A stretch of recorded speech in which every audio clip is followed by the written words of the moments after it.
All right, good morning, everybody. We are live. It is Thursday, October 19, 2023. Thank you so much for joining me this morning. Welcome to Gar Capital's YouTube. Welcome to our morning note. My name is Carlos Garcia, founder and CEO of Gar Capital. Glad to be with you this morning, allowing me to be your host as we navigate the markets every day, 9 a.m. Eastern Standard Time here on the YouTube channel. If you want to join in on the discussion and the viewing experience, let's just say, make sure to hit that subscribe button, like our videos, comment any of your questions. I answer the questions personally, so just if you want to reach out, and of course if you also want to reach out to me directly, please DM me directly on Instagram at CEO Gar Capital. I have a blue check mark. No scamming here. I don't ask you for any personal information. If you just want to talk about the market, ask some questions about what I do, what we do, I'd love to hear from you. Thanks again for being true fans of Gar Capital. Appreciate you. As you know, we did celebrate just a couple of days ago 9 years in existence. Happy birthday again. Dow futures are up 27 points this morning. NASDAQ futures up 0.42%. That's with Tesla being down this morning after their earnings. We're going to go over that. I did not write that on the headline. I was just laughing at this report from Piper Sandler. I had to share it on Instagram because it doesn't sound so crazy anymore, does it? All-time highs. First you sound crazy and then some people join up. Let's see in December if I'm wrong. Russell 2000 futures are red this morning. Good morning, James. Good morning, Zoom Balloon. Good morning, NV Entertainment. Thanks for being with me. Dollar index down about a quarter point this morning, 106.29. I went ahead and tweeted out the lows of the day in terms of the dollar also on Discord. 10-year treasury yields, 4.932. Getting to 5. Are we going to get there? Could that be the point of emphasis? Could that be the point where rates top out? How much monetary tightening has the 10-year and the government bond market done for the Fed? Now that's kind of the paradigm that we're shifting now.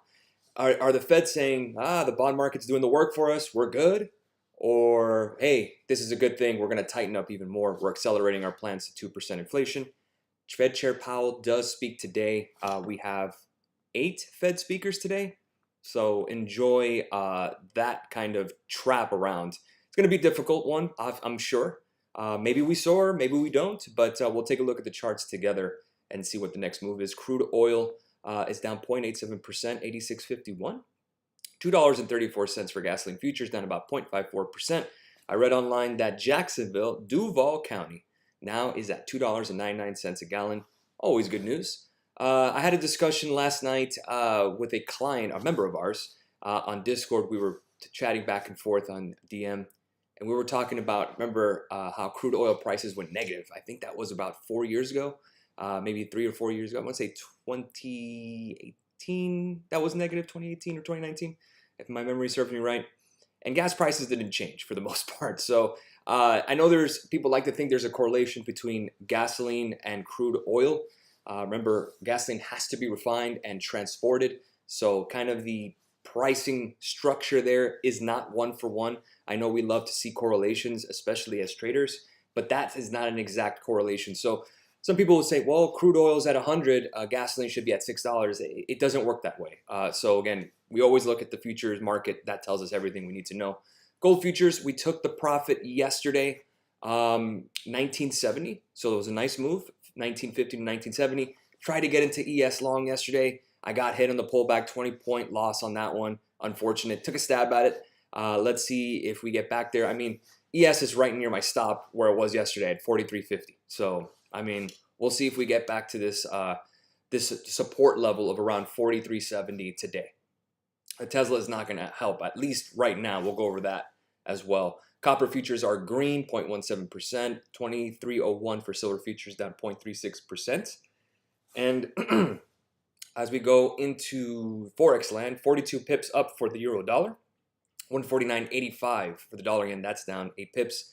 Pound dollar, 121.48, up 7 pips. Bitcoin futures continuing to kind of hold on, 28,000 to 29,000. Remember, we got that pop on that headline on the ETF possibility or being approved, which it really wasn't. It was fake news. That got to around, what, 31, 32.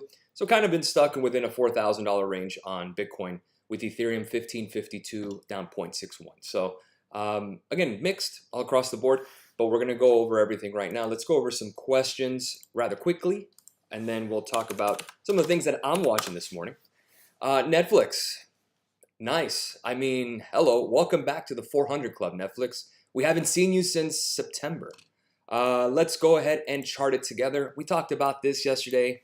That gap fill still looming. I don't think we tagged it 341, but we're now above 400. Guess what? We are back above the 200-day. We are now going to be back above the 20-day. Shoot, we're getting back above near the 50-day. What a move. So Netflix on what went up? Raising the prices, subscribers growth, and also the password crackdown. This is what Netflix is doing. They're doing something called price discovery. They're going to see how much we can squeeze out of you before you say, demand says, forget it, I don't want to watch Netflix anymore. And then prices come down. Supply versus demand. Tesla kind of going through this. If you remember, they were cutting their prices. Demand slows, prices go down. This is what happened in a post pandemic world where everyone was home. Everyone wanted sneakers, watches, cars, you name it. And then you go ahead and throw in supply chain issues. It exacerbates the problem. As we know, CPI inflation is down. That is correct. Some of shelter costs are going down in terms of rents, and that's seasonally.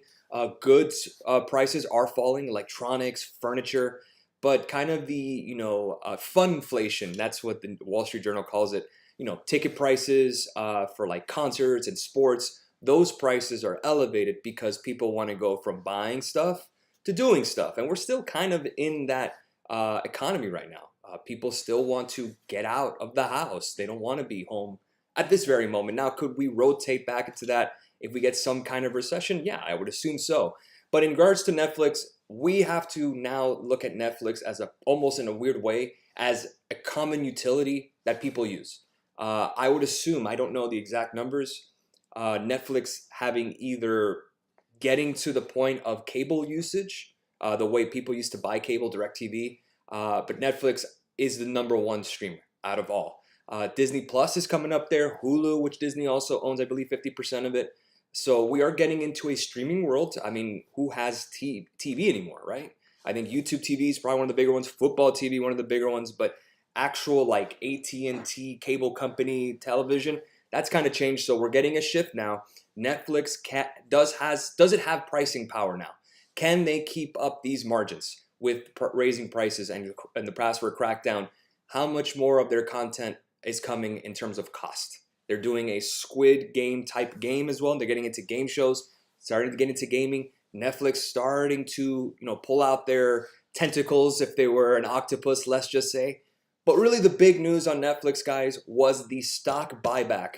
That was the key, and that really stood out to me yesterday. Let's go ahead and take a look. I went ahead and posted all the numbers as of yesterday. This is on the market blog. If you are interested in joining, link is in the description below with our website. And it's free for all. Netflix, again, revenue did beat. Guidance was a miss. But the biggest thing for Netflix, again, I want to get this number correct. Let's see. Netflix, this is quote, in September, our board increased our share repurchase authorization for an additional $10 billion on top of the $1 billion remaining under the prior authorization. That's nearly 10x of their current investment into the stock purchasing. That is music to any investor's ears. You're basically hearing that the people that are inside of the company, who see the books, who see the growth, who see the change in terms of customers and profit and loss, you're talking about the guys with all the info, and they're buying back stock. That's telling you something. That's telling you that they believe in their company long term, and the best way to reward shareholders is not give a dividend. They're going to buy back shares, hence why you're up nearly 12-15% today on the day on Netflix. So bravo to that company. Wonder what Google, Apple, Microsoft, maybe Meta, what's their buybacks going to be? The gauntlet has been thrown, you guys, Satya Nadella, Tim Cook, and all of these great CEOs. If we are shareholders and you want our capital to buy your shares, you got to give us something. Netflix threw us something, and this is what happens. Tesla, we talked about Tesla possibly being weak, right? But we were in that inflection point on Tesla. Tesla did report earnings, a double miss on the bottom and top line. Let's go over that rather quickly. Let's see. Here we go. Tesla. Cybertruck is coming this year, on track, supposedly. Gap gross margins. This is the one that stood out here, 17.9% versus the 25.1% year over year. So again, that's a miss. Their margins are getting compressed, meaning profits. Tesla reports 66 cents EPS versus the 73 cents estimate, 23.4 billion versus the 24.4 billion. So again, that's a miss on both. We also had the commentary from the CEO Elon Musk over the call yesterday. The one thing that stood out to me on that call, and I was reading a little bit of the transcript, was they didn't mention anything regarding unions. And that, I think, could have been a nice inflection point for investors if they would have said, hey, you know, because of these strikes, we can still deliver, we could still produce cars because Tesla is not unionized. And I think that would have been kind of that common ground with investors. You know, Wall Street investors are not exactly pro-union, as we know, because that's more cost to workers. Let's be real. It's profit and loss at the end of the day. So I think that was an opportunity missed on there. No talk of stock buybacks in terms of Tesla. That's just what it is. And the market is, you know, saying, no, we're not going to buy your shares on Tesla. You could see now we're testing that trend line on the daily. So we can look at that now. And we're pretty much right here. Let me see if I can get this zoomed in. My apologies. Yep. And you can see we tested that in October. We tested that in May. And now we're pretty much 227, pretty much right here. You do have a gap to fill at 218, 217 zone. And I talked about that this morning as well. We'll take a look at it. We'll see if we do get close around there, stay below 232. Maybe that gives us an opportunity. But again, that trend line might hold and we may get a little bit of a choppy bounce. So I'm going to watch it specifically. Tesla has been rather good to us. It is now back below the top word trend line, broken ball below the trend line. We're below major moving averages. If we go ahead and go to the weekly to kind of give us a little bit of an idea, apologize for the charts being all weird. 220 area, we're still above the 200 day and we're still below the 50 on the weekly, but it's getting close to a weekly death cross. So could this be a point of emphasis on Tesla where we get a little more weakness? That's something we need to see the close for the day, and we need to see the weekly close on Friday. And remember, we do have OPEX, so we are bouncing a little bit in the market, so we'll see what we get. I know that was a lot, and I still haven't gone over the other stuff. My apologies on this chart being absolutely weird. I got to fix that. Let me go back to the hourly. There we go. That'll give me at least, I always have S&P 500 futures right there in the top left. Always have, always have. It gives me exactly what where the market snapshot is. Real quick, and then I'll answer some questions. I know that was so much.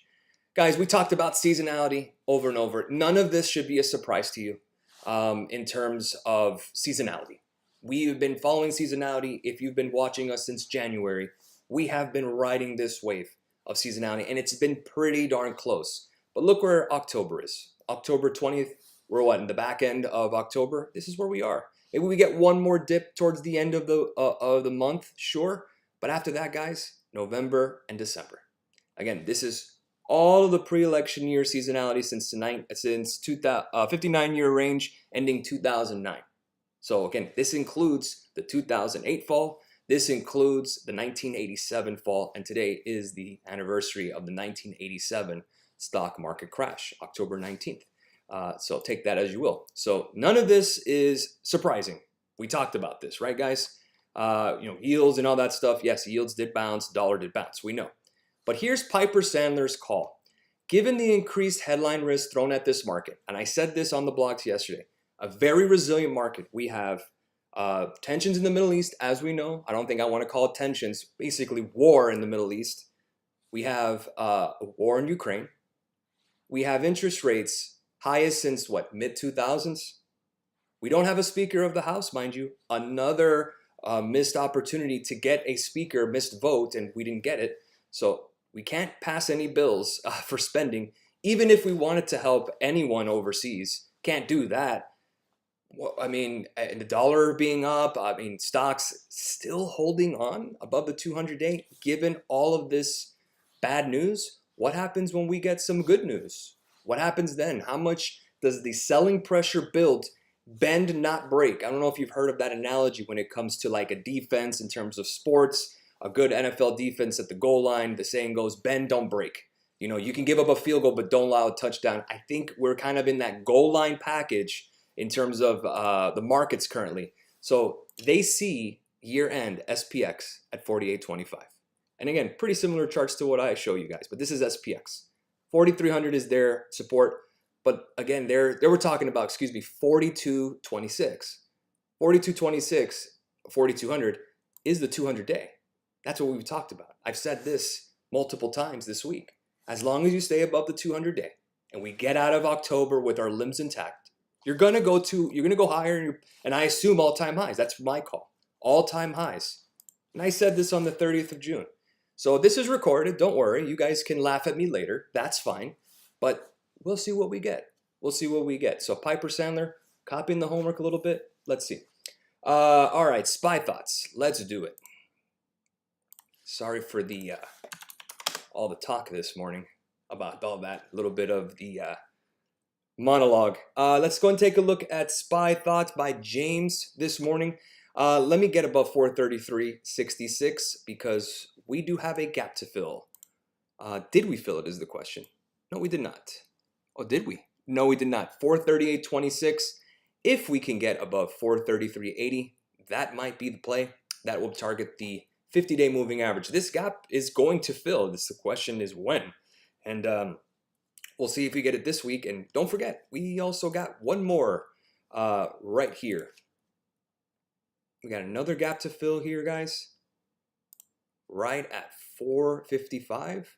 Could it be a nice November, seasonally speaking? We're testing that trend line again. We're above the 20-day. Boy, it's starting to look a little like a possible bounce. Goal line package, let's just say. Let's just call it the goal line stand. It's 3rd and goal, and we need to keep them away from the end zone. The end zone, the touchdown mark, be the 200-day. Let's see if we hold. That's really it. But again, break above 434. You target the 438 calls on SPY. I would not do same-day expiry. I would not do that for tomorrow. Tomorrow's OPEX, so be careful. What price would you buy Tesla? If we're playing the trend line, you're looking around the 230 zone, but this gap fill will probably give us a nice opportunity at 217. 220 sounds about right. But keep in mind, Tesla is a consumer discretionary. So if you expect the consumer to be weaker, then you definitely want to stay away from Tesla right now, just for the fact that they don't have the cash the way these other big companies do. Just 4 short years ago, Tesla was actually burning cash. They were at negative EPS. Big turnaround, obviously, by the company. EV market share is through the roof. We know that margins are one of the best in the car industry. How do you measure Tesla? If they're a tech company, they're cheap. If they're a car company, they're very expensive. So it really depends on your view. I would say on a technical basis, that gap fill of 218 looks to be a great price. I think $200 is a price that most will not ignore on Tesla because it just stands out. It's the law of kind of the round number theory. You know the saying when we would watch TV when we were younger, I'm gonna date myself, 1999, everything is $29.99, and that 999 in the stock market is always the round number. Weird, I know. You wait till you see that 10-year hit 5%, and then you're gonna get some kind of rejection. It happens that way. It's just that round number theory. How many limit orders are for TLT and bonds in the 10-year bond market right at that 5% mark? Could that mark the top in yields? We will see, but I believe Goldman Sachs also called that Citibank called that 5% mark being the top in yields. We will see exactly. Netflix, we talked about this morning, an absolute beast above 404 now, back above the 400 land. We are now above the 50-day. Do you really want to chase this thing at this moment, up nearly 16%? Probably not. Are you selling into the strength if you're a Netflix shareholder? If you need the money, go ahead. If you don't, then don't. Just hold it because of the taxes, of course. And you also have the rest of the year. But now we're above the 200-day. We're above the 20. We're above the 50. Next looms is the 100-day. That's the 415 mark. If you get above 415, This is where it gets interesting, where you start taking a look at 440 and 430. But as of right now, I'm not looking to do anything with Netflix. If anything, you're probably just taking profits on your calls if you had it. But again, pretty big flush, kind of a run up to a run to a run down to a run up is what we got on Netflix. IWM back at 170. Yep. Is it a good swing play? You got to get above this 20-day moving average around 170, and then you have a gap to fill at 179. I say get above 177, 176. You could target the 180s, which is that gap fill above. Very similar to the gap fill we talked about SPY. So we starting to get some gaps up. We're starting to get into that seasonally strong period of November. Just get through October with our limbs intact, and I think we're going to be fine. Can we go over Amazon, please? Absolutely. I do have calls, but they're getting a nice bounce this morning. Nice move this morning. Kind of a hockey stick save here at that zone of support. Remember, we've had some deviations of a breakdown before. 135.12 is your gap to fill. We are bouncing off that 128 zone. We do have OPEX on Friday. Let's see if we get a short squeeze ignited by Netflix. Netflix does streaming, as we know. Amazon does streaming as well. I don't think there's any really correlation there. They're not in the same sector. So again, we'll see if Amazon will catch some bids in sympathy.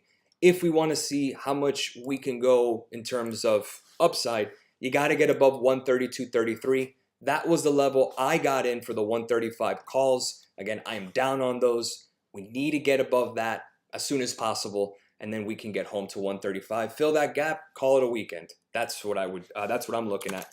But that zone of support around 128 is the key, and we bounce right across it. How about Microsoft? Nice bounce here. I think it was 2 Fridays ago. Consolidation period right now. You're just seeing consolidation. That line right there, that was the line that we had as resistance from last week. We finally broke above it. I got into calls, the 340s. I still think we get these. I know it sounds a little crazy, but boy, 340 is not too far. It is not too far, and then you throw in OPEX as well. We're still above that downward trend line, or this breaking out of this wedge here. So I'm thinking that Microsoft has a little more juice, especially ahead of OPEX expiry. 132 calls for Amazon. Oh, let me see. That was J Pro. Oh, why did I put Apple? Duh. My apologies. 132, yeah, that'd be your target. That's the target I'm looking for since I'm already in it personally. I'm red, and that's the entry I got in at 132. So if you target the 132 calls, I mean, you do have a little bit of R possibly this morning. We kind of seen the opposite effect happen where you get, kind of red in the morning, then it flips green, or if it's green in the morning and then it flips red. The good news is that NASDAQ is bouncing off some key support. I talked about this on the blog. That 15,000 level kind of held very, very perfectly and bounced. So good stuff. And this is with Tesla being down. Remember, yields are still up. Yields are 4.941% on a 10-year.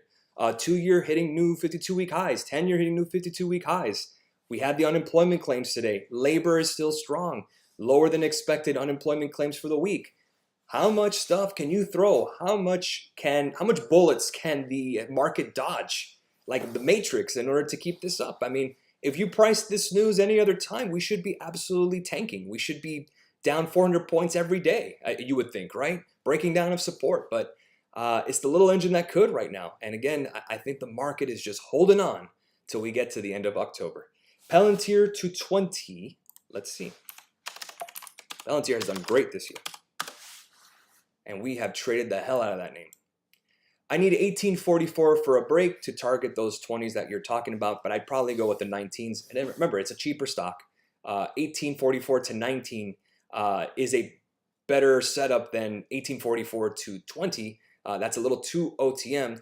You may get acceleration if we get that pop, but get me that 1844 level first, and then I'll do the 19s. I think, depending on volume, that's the route I would go. If you get above 19 and we really start pushing, we can always get back into the 20s. So again, you're seeing it here. We're on that kind of that second level, 1720 held. That was the previous resistance that we had back in June. Previous resistance becomes support, holding on. A lot of moving parts, guys. It's a very exciting time. I know the malaise is out there. I know everyone is like, oh man, this stock market stuff, I can't do it. That's when you know you really hit a bottom. And most times, I heard this in 2020. I heard this in 2018. I heard this last year in 2022. Human beings, I get it. We get emotional. I mean, this is hard. This is one of the hardest endeavors you can do, the most difficult ones. This is the ultimate competition. You can't cheat your way in this thing. This is reality. Day trading, it takes a part of you. It takes stress. It takes mental fortitude to continue when things don't go your way. And that's just one of the things that you kind of have to deal with. I always use the sports analogy. Every Super Bowl that Tom Brady had, those teams were not the best teams. Remember Tom Brady's team went undefeated and lost to the Giants in the Super Bowl. It happens. But that's kind of the way the ball bounces. I'm very optimistic for the future personally. I'm pretty much an optimistic guy. As you know, I'm always bullish. But over time, stocks do go up. It's just the reality. So again, we'll see what we get. Take it day by day. And I'm glad to be with you to share with you all this information to guide you every day, because there's a lot of news out there, guys. To be informed is one thing. To be inundated is another. I think that we are at the point where it's just too much fear. Everyone's afraid of everything. And that's usually provides good opportunities for trading. Just my opinion. We'll leave it there, guys. Guys, thank you so much for your questions. I know we went a little long today. Make sure to hit that like button if you like these videos. Comment any of your questions. I will see you guys tomorrow for the next morning note. Have a great Thursday. We will see you then. Cheers.